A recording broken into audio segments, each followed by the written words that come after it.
Hello, hello, good morning. Bukid is Live TV. So, nandito tayo ngayon sa Purok 4, Barangay Nungnung, Butuan City. So, ito yung ating mais. Yan, dahil Bukid is Life. So, mayroong mga kaparaanan. Yung mais, binilad namin sa semento para mabilis tumuyo. Yan. Okay, so nilagyan siya ng parang tudling. So isa yan sa technique para yung semento kapag natuyo, yung pinaka-plotting niya, pag natuyo yan, ito naman ang gaganunin ng kahoy, itong parang bundok.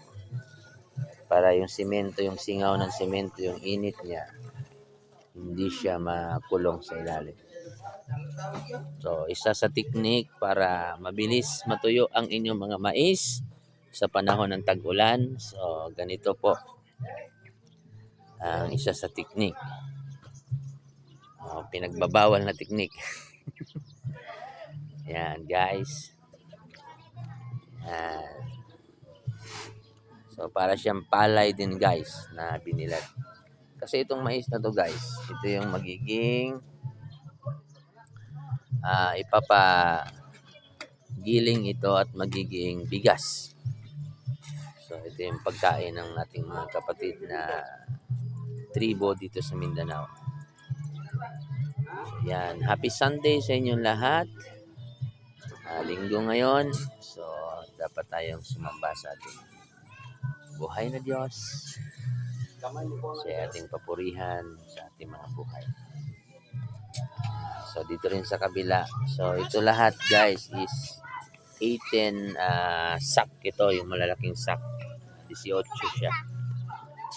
So, ayan, guys. Ito, sure, maghapon to. Ugat talaga ni.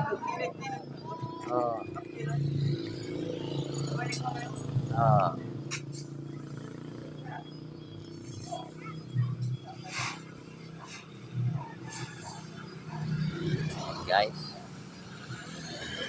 ito yung mga malalakas naming mga tagabuhat dito.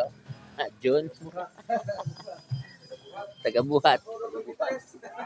Okay. Tagagawa. At ito yung aming engineer. Tagagawa. Pastor Romeo. Tagagawa. Tagabuhat. Okay, guys. So, yun yung pinakakusgan.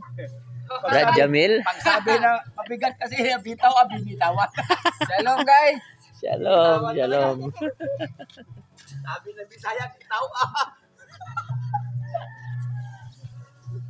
Bitaw, pre. Bitaw. Okay, yun lang, guys. God bless you. God bless you.